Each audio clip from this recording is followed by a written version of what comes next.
నాలుగవ అతిపెద్ద ఆర్థిక వ్యవస్థగా భారతదేశం.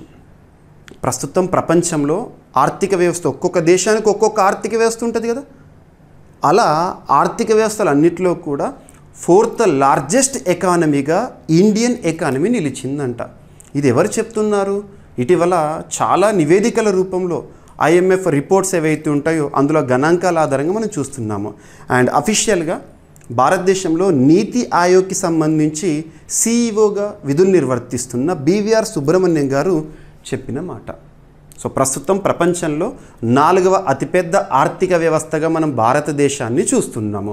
మరి భారత్ కంటే ముందున్న దేశాలు ఏంటి అంటే America, largest economy in the world at present. America తర్వాత చైనా తర్వాత జర్మనీ తర్వాత జపాన్. యాక్చువల్గా 4th పొజిషన్లో జపాన్ ఉండేది. మన ఆర్థిక వ్యవస్థ జపాన్ని అధిగమించి 4th పొజిషన్కి వచ్చింది. జపాన్ 5th పొజిషన్లోకి వెళ్ళిపోయింది.